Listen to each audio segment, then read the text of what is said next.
हाँ तो बच्चों, इसके पहले मैंने आप सबों को 2017 और 2018 का क्वेश्चन पेपर का मैंने सॉल्यूशन बताया था। आज मैं आप लोग को देख रहे हैं स्क्रीन पर, आप लोग देख पा रहे हैं 2019 और ये 2020, ये 2 साल का पेपर को मैं आपको, और अभी जो मैं बता रहा हूँ जो सबसे ज़्यादा इम्पोर्टेंट है, जो 21 क्वेश्चन आते हैं आप देख रहे हो यहाँ पे। विभाग ख में आप देख रहे हो यहाँ पे कि 26 प्रश्न में से किन्हीं 21 प्रश्नों को उत्तर दें। 21 प्रश्न करने होते हैं, जिसमें से आप लोग देख रहे हो कि कोई 5 जो है फिल अप द ब्लैंक्स करना होता है। अभी हम लोग इसी को सॉल्व कर रहे हैं। इसके बाद में हम लोग सही उत्तर का चुनाव करेंगे। ट्रू फॉल्स 5 नंबर का क्वेश्चन होगा। उसके बाद में फिर हम लोग सॉल्व करेंगे। 5 नंबर का क्वेश्चन रहेगा कि स्तंभ ए स्तंभ बी से मैचिंग करने के लिए, ये शॉर्ट क्वेश्चन होगा। और उसके बाद भी हम लोग करेंगे ये जो क्वेश्चंस बहुत सारे बच्चे नहीं कर पाते हैं कि एक ही शब्द एक वाक्य में उत्तर दें, कोई 6 प्रश्न का उत्तर देना पड़ता है, ये मैं बताऊंगा। ये टोटल 21 नंबर का सॉल्यूशन मैं बताऊंगा आप लोगों को, तो हमारे वीडियो को आप लोग देखते रहें। और चलिए हम लोग आगे बढ़ते हैं। यहाँ पर देखो, अगर तुम लोग यहाँ अगर देखोगे तो यहाँ पर देखो एक क्वेश्चन दिखाई पड़ रहा है कि आपातकालीन परिस्थितियों में हार्मोन से प्रभावित होकर शरीर के रोंगटे खड़े हो जाते हैं। तो इस जगह में क्या हम लोग भरेंगे कि आपातकालीन हार्मोन किसे कहते हैं, पढ़े होंगे। एक हार्मोन का नाम है जिसका नाम है एड्रीनालिन।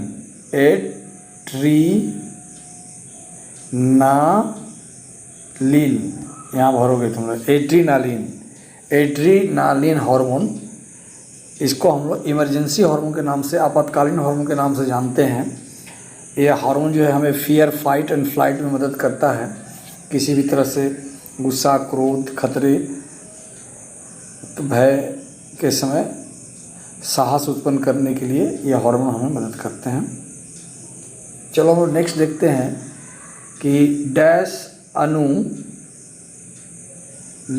अणु को संघनित कुंडलित संरचना की गुणसूत्र है। डैश अणु का संघनित कुंडलित रचना ही गुणसूत्र है।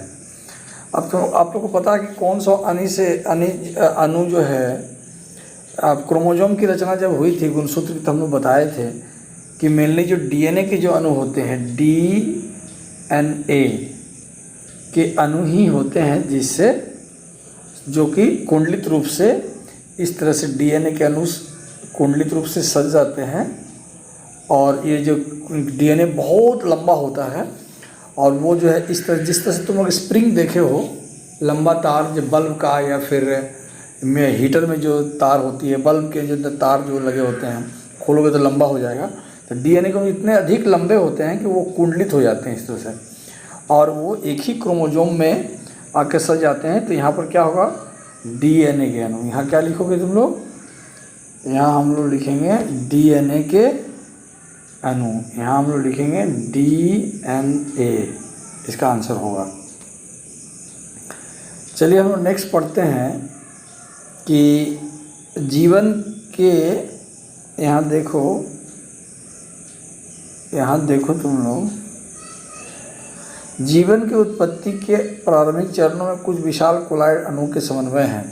तुम लोग पहला चैप्टर में पढ़े होंगे कि जीवन की रचना किस तरह से पृथ्वी से एक छोटा सा टुकड़ा जो टूट के सूर्य से निकला था और उससे पृथ्वी बनी थी, और धीरे धीरे पृथ्वी को लाखों वर्ष लग गए ठंडे होने में, और फिर धीरे धीरे समुद्र, पहाड़, नदी, झरना बने, और उसी पानी में, समुद्र के पानी में पहला जो जीव बना था, जैसे कार्बन, हाइड्रोजन, ऑक्सीजन, नाइट्रोजन के मिलने से तो मीथेन कुछ गैस बने थे, और उस तरह से पहला जो है डीएनए बना। और उससे पहले जो जीव की प्रारंभिक रचना में जो जीव की जो उत्पत्ति हुई थी, वो कोलाइडल अणुओं का एक समन्वय था। बहुत सारे कोलाइडल अणु आपस में एक जगह, इस तरह से कोलाइडल के अणु एक जगह इकट्ठित हो गए थे। कोलाइडल के अणु इस तरह से इकट्ठित हो गए थे, और इस इकट्ठ को हम लोग कोसर भेट कहा गया था। कोसर भेट, VATE, इस अणु का नाम था कोसर भेट, जिसको ओपरिन ने खोज किया था, वैज्ञानिक का A.O. ओपरिन। आप लोग को याद होगा अगर पढ़े होंगे तो A.O. ओपरिन जो वैज्ञानिक था, ओपारिन, OPARIN, जिसने ये खोज किया था। नेक्स्ट हम लोग पढ़ते हैं, यहाँ पर देख लीजिए, सर्पगंधा पौधे को जड़ से प्राप्त किया जाता है। सर्पगंधा पौधे के जड़ से प्राप्त किया जाता है, एक दवा निकलता है। सर्पगंधा को हम लोग रॉल्फिया सर्पेंटिसिया के नाम से भी जानते हैं। इस नाम को याद रखिएगा आप लोग, ये काम आएगा आप लोग को। सर्पगंधा को वैज्ञानिक नाम है रॉल्फिया, RAUL, RAUWOLFIA,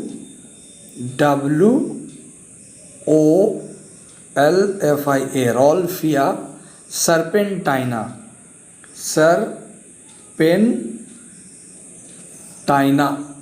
रॉल्फिया सर्पेंटाइना, ये इसका वैज्ञानिक नाम है, रॉल्फिया सर्पेंटाइना, जिसको सर्पगंधा कहते हैं। और इसी सर्पगंधा के जड़ से एक दवा मिलती है जिसका नाम है रिशरपिन, ये है RESERPIN, इसका आंसर होगा रिशरपिन। तो ये जो दवा है, जो रॉल्फिया यानी कि सर्पगंधा के जड़ से प्राप्त किया जाता है, जो हाई ब्लड प्रेशर में काम में आता है, हाई ब्लड प्रेशर। और इस पौधे का दूसरा नाम है स्नैक रूट भी कहा जाता है, ये भी जान के रखिए, कभी कभी क्वेश्चन आता है परीक्षा में।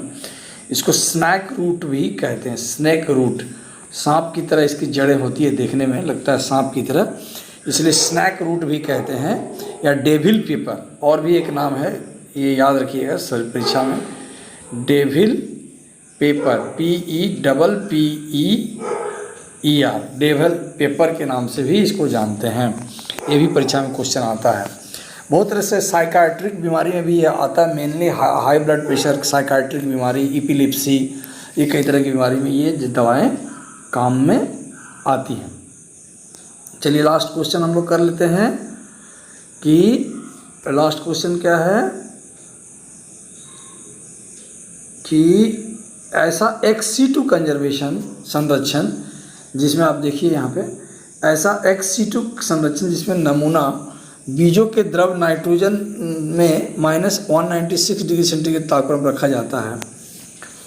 तो आप लोगों को पता है, होना चाहिए कि कुछ ऐसे टिश्यू सेल की रचना होती है, सेल या टिश्यू या ऐसे रचनाओं को जिसको हम लोग भविष्य के लिए इसको हम लोग संरक्षित करके रखना चाहते हैं, कंजर्व करके। तो नाइट्रोजन के द्रव में बहुत नीचे डिग्री टेम्परेचर, बहुत नीचे 196 डिग्री माने 196 डिग्री सेंटीग्रेड से भी नीचे के तापक्रम में उसको जो है न उसको उसके बीजों को या विभिन्न तरह के पौधों के बीजों को, सेल को, टिश्यू को कंजर्व कर रखा जाता है, ताकि भविष्य में जो है उसका फिर दूसरे कार्य में इसको लिया जा सके। तो इस तरह के जो संरक्षण है इसको कहलाते हैं, इस तरह के संरक्षण कहलाते हैं क्रायो प्रिजर्वेशन। प्रिजर्वेशन,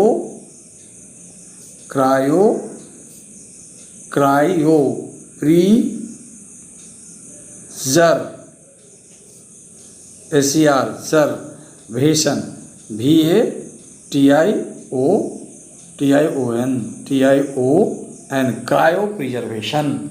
इस तरह के संरक्षण को हम लोग, तुम लोग नोट कर लोगे, इस तरह के संरक्षण को कहते हैं क्रायो प्रिजर्वेशन।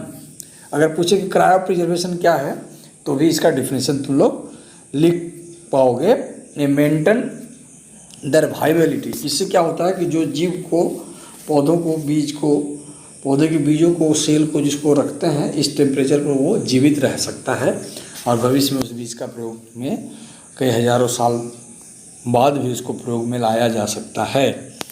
तो यहाँ पर हम लोग 2019 का पेपर हम लोग सॉल्व कर लिए। तो सबसे पहले हम लोग 2.1 से लेकर 2.16 क्वेश्चन कर रहे हैं, फिल अप द ब्लैंक्स का। तो देखिए यहाँ पे जो क्वेश्चन आया है 2020 में, यहाँ पर देखिए 2.1, आचार्य जगदीश चंद्र बसु छुई मुई के पौधे को विद्युतीय उद्दीपन भेजकर उसके गुण को स्थापित किए थे। छुई पौधे में उद्दीपन को जब भेजे गए थे, देखा गया था कि छुई का पौधा क्या होता है, सिकुड़ जाता है उद्दीपन के प्रभाव से। आप लोग देखे होंगे, टच करने से, इसलिए छुई मुई पौधा को स्पर्श करने से उसमें एक गति होती है, मूवमेंट होता है और वो सिकुड़ जाता है। छुई मुई का पौधा उसको कहते हैं इसी कारण से उसको। तो वो इलेक्ट्रिक देकर भी इस तरह से खोज किया था। तो उस पर कौन सा गुण देखा था? उस गुण को कहते हैं सेंसिटिविटी, संवेदनशीलता। अगर हिंदी में अगर कहें तो हिंदी में तुम लिखोगे संवेदनशीलता। ये संवेदनशीलता एक ऐसा गुण है, संवेदनशीलता, जिसके कारण उद्दीपन के कारण वो संवेदना पैदा होती है। मान लें अगर किसी भी जीव को अगर तुम लोग छू दोगे तो देखोगे आप उसमें वो संवेदनशीलता दिखाई पड़ेगा। बहुत सारा ऐसे कीड़ा देखे होगे तुम लोग, बहुत सारा एक कीड़ा देखते होगे, इस तरह से कीड़ा चलता हुआ कीड़ा को अगर उसको टच करोगे तो बहुत सारे कीड़ा देखो टच करते ही वैसे ऐसे करके अपने आप को शरीर को लपेट लेता है। ये संवेदनशीलता का गुण है। पत्ती में जिसे टच किया तो वो अपने आप को सिकुड़ लिया। तुम्हें कोई अगर स्पर्श करता है पीछे से हठात जो है तुमको पता चल जाता है। तो ये संवेदनशीलता बहुत ही इंपॉर्टेंट गुण है जीवों का। ये सजीव का बहुत ही इंपॉर्टेंट लक्षण है। इसको हम लोग संवेदनशीलता कहते हैं, बहुत ही इंपॉर्टेंट लक्षण है। 2.2 अंडरलाइन कर दिया मैंने कि यदि मनुष्य में गैमेट को मियोसिस के बदले माइटोसिस से निर्मित किया जाए तो किसी वंशज में दैहिक कोशिका में ऑटोसोम की संख्या होती है। देखिए किसी भी, अब हम लोग जानते हैं कि मियोसिस की जब क्रिया होती है, इसको आप जानने की कोशिश करिए कि जब मियोसिस की क्रिया होती है, मियोसिस की क्रिया कहीं भी अगर होती है मियोसिस की क्रिया, तो हम लोग जानते हैं कि क्रोमोसोम की जगह 46 क्रोमोसोम अगर है तो क्रोमोसोम की संख्या आधी हो जाएगी, 23 हो जाएगी, यानी 22 ऑटोसोम और एक क्रोमोसोम एक्स रहे या वाई रहे। तो इस तरह से क्रोमोसोम की संख्या आधी हो जाती है। 22-46 में 23 हो जाएगा। 22 जोड़ा ऑटोसोम और एक क्रोमोसोम, एक सेक्स क्रोमोसोम अगर है तो एक्स में से एक्स या वाई आएगा, या एक्स ही आ सकता है फीमेल में। तो इस तरह से मियोसिस में क्रोमोसोम की संख्या आधी हो जाती है। यदि मनुष्य में गैमेट को मियोसिस के बदले माइटोसिस से निर्मित किया जाए। अब देखो माइटोसिस हम लोग पढ़े थे तो बताया गया था, इस निम्न श्रेणी के जो जीव जंतुएं हैं अमीबा वगैरह, तो निम्न श्रेणी के जीव जंतुओं में क्या होता है, उसमें माइटोसिस कोशिका विभाजन के द्वारा एक जो जीव होता है वो कोशिका विभाजन के द्वारा ये 2 भाग में बढ़ जाता है और 2 जीव का निर्माण करता है। तो इसके जो गुणसूत्र होते हैं, ये गुणसूत्र जो है बट करके, अगर ये 2 गुणसूत्र हैं तो ये 2 गुणसूत्र ही दोनों में आता है, 2 गुणसूत्र ही दोनों में आता है माइटोसिस में। इसमें क्रोमोसोम की संख्या आधी नहीं होती, इसमें गुणसूत्र की संख्या समान रहती है माइटोसिस में। तो इसमें अगर हमको अब देखना है कि अगर माइटोसिस के द्वारा अगर निर्मित की जाती है तो किसी वंशज में दैहिक में ऑटोसोम की संख्या कितना होगा। तो शरीर में ऑटोसोम की संख्या कितनी होती है, अब तो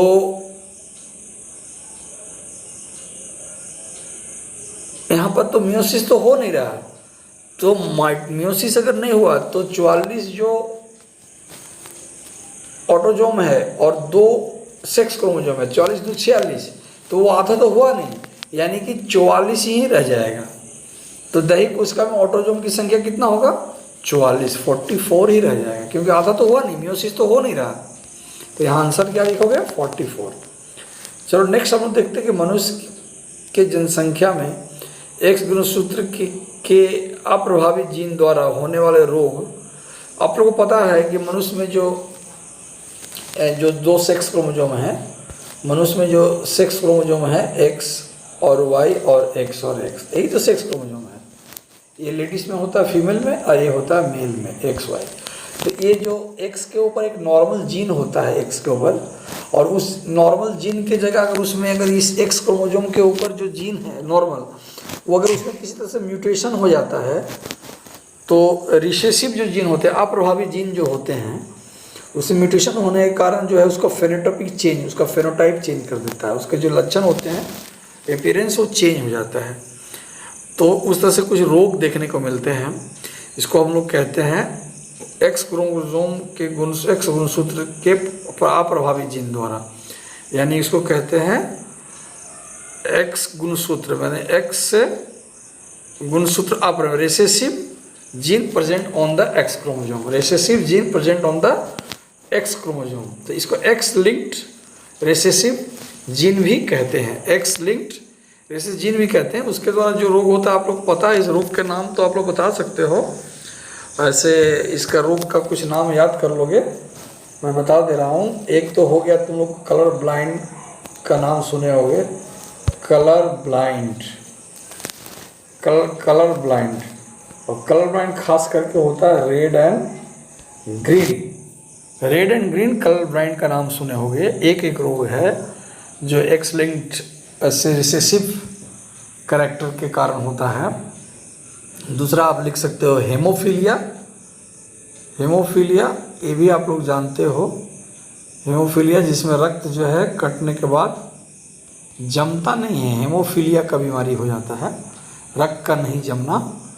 और तीसरा है, एक और है डीएमडी बीमारी, ये भी बहुत इम्पोर्टेंट है, डीएमडी।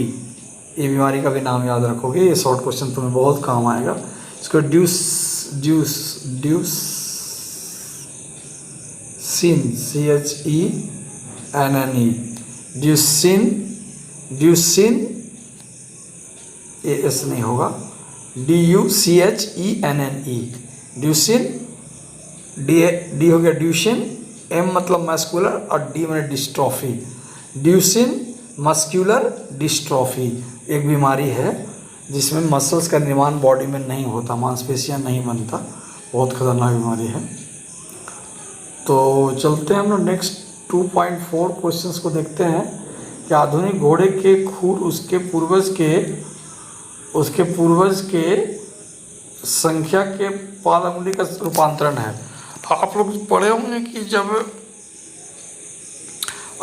होंगे कि जो आधुनिक जो घोड़ा था ये हिप्पस, अभी को तो इकस कहते हैं, ये भी जान लीजिए।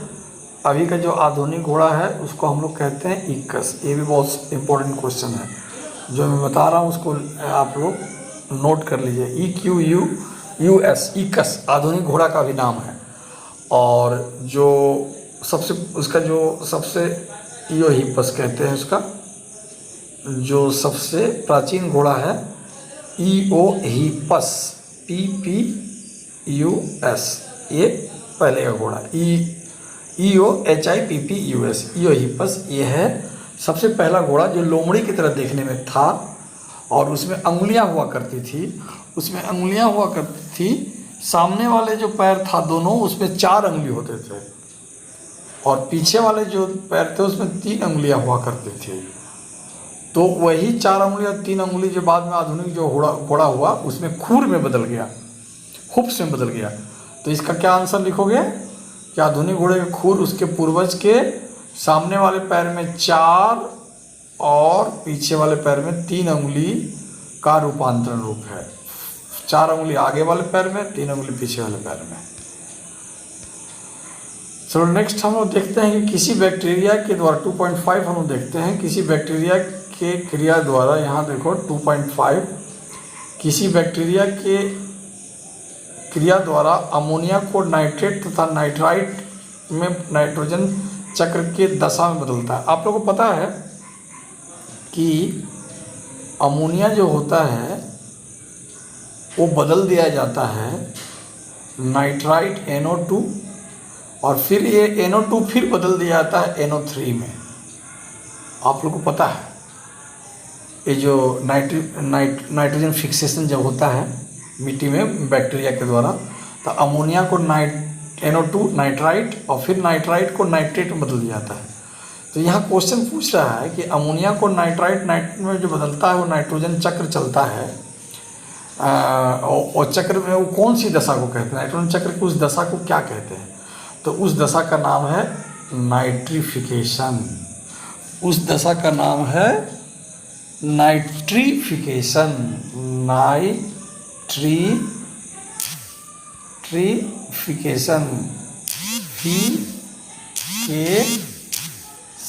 TION, इसको नोट कर लोगे। नाइट्रिफिकेशन कहते हैं इस दशा को। और ये कुछ बैक्टीरिया जो इसमें मदद करते हैं उस बैक्टीरिया का नाम याद कर लोगे। नाइट्रोसोमोनस कुछ बैक्टीरिया है, नाइट्रोसोमोनस, नाइट्रोकोकस, इस तरह से कुछ बैक्टीरिया हैं, उसका नाम याद रखोगे क्योंकि ये भी क्वेश्चन उलट के आता है। नाइट्रोसोमोनस, नाइट्रोकोकस, इस तरह से कुछ बैक्टीरिया हैं जो ये नाइट्रिफिकेशन में मदद करते हैं।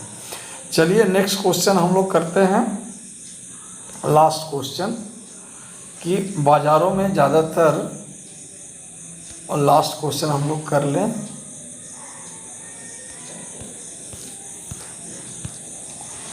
बाज़ारों में ज़्यादातर बिकने वाले बोतल बंद शीतल पेय कोल्ड ड्रिंक्स के निर्माण में हेतु बहुत सारा पानी का अपचय होता है। बहुत सारा पेयजल, पीने का पानी जिसको कहते हैं ड्रिंकिंग वाटर, बहुत सारे ड्रिंकिंग वाटर का प्रयोग किया जाता है। ड्रिंकिंग वाटर, पेयजल का अपचय किया जाता है। तो चलो बच्चों, आज हम लोग ये 2 क्वेश्चंस किए हैं।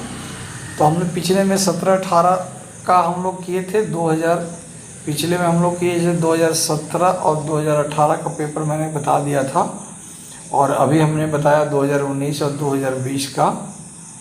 तो ये 4 साल का पेपर मैं करवाऊंगा नेक्स्ट में, 4 साल का। नेक्स्ट 2.1 के बाद 2.6 तक हो गया है, फिर 2.7 में हम लोग चलेंगे। 2.7 से लेके फिर 5 क्वेश्चन, 2.7 से 2.12 तक 6 क्वेश्चन रहेंगे, इसमें 5 क्वेश्चन हम लोग करना होगा ट्रू एंड फॉल्स। ये हम 4 साल का क्वेश्चन एक ही बार कराएंगे हम लोग, ट्रू एंड फॉल्स, 17, 18, 19, 20। इससे तुम्हारा आइडिया मिल पाएगा। और तुम लोग ये जो क्वेश्चन जो रहते हैं टोटल 36 नंबर के शॉर्ट क्वेश्चंस मैं आप लोगों को कंप्लीट करवा दूंगा, जो परीक्षा में आसानी से कर लोगे। और चलते चलते मैं इतना बात कहना चाहूँगा कि हमारे चैनल को अधिक से अधिक शेयर करो, इस चैनल को शेयर करो, अधिक से अधिक लाइक करो